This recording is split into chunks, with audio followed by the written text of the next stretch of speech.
Good morning बच्चों। Class 12 Geetansh हम पढ़ रहे थे सिल्वर वेडिंग। कल हमने पढ़ दिया था कि जब यशोधर बाबू जो है सब्जी मार्केट और सब घर का काम करते थे और बच्चे को कभी बोलते थे तो बच्चों को गुस्सा आता था और वो उसके लिए कहते थे कि एक नौकर रख लो और नमक छिड़कने के काम कहते हुए और ये कहते थे कि पैसे मैं दे दूंगा। इसके आगे से हम पढ़ेंगे। यशोधर बाबू को यही समहाउ इम्प्रॉपर मालूम होता है कि उनका बेटा अपना वेतन उनके हाथ में नहीं रखे। यह सही है कि वेतन स्वयं बेटे के अपने हाथ में नहीं आता, अकाउंट ट्रांसफर द्वारा बैंक में जाता है। लेकिन क्या बेटा बाप के साथ ज्वाइंट अकाउंट नहीं खोल सकता? ये बता रहे हैं कि चलो आजकल बेटे हाथ में नहीं रखते हैं क्योंकि बैंक में डायरेक्ट जाता है, लेकिन क्या पिता के साथ ज्वाइंट अकाउंट नहीं हो सकता था?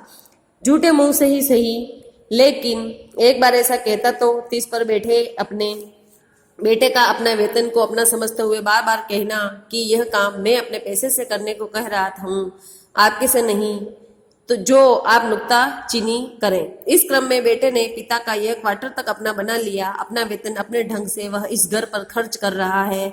कभी कारपेट बिछवा रहा है, कभी पर्दे लगवा रहा है, कभी सोफा आ रहा है, कभी डबल बेड और कभी सिंगार मेज, कभी टीवी, कभी फ्रिज। क्या हुआ यह? और ऐसा भी नहीं कहता कि लीजिए पिताजी मैं आपके लिए टीवी ले आया हूँ। कहता यही है कि मेरा टीवी है, समझे, इसे कोई न छुआ करे।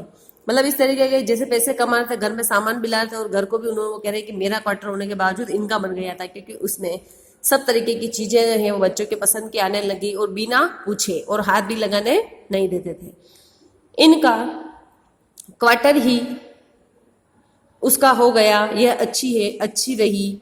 अब इनका एक नौकर भी रख लो घर में। इनका नौकर होगा तो इसके लिए भी होगा, हमारे लिए तो क्या होगा, ऐसा समझते हैं कि अगर नौकर भी रख लिया तो हमारा क्या काम करेगा, वो तो इन बच्चों का ही काम करेगा। यशोधर बाबू घर वाली को काम सब अपने हाथ से ठीक ही होते हैं। नौकरों को सौंपा कारोबार चौपट के अपने काम से ही, अपने हाथ से ही हम अच्छा काम करते हैं। नौकर जो है वो अच्छा काम नहीं कर सकते।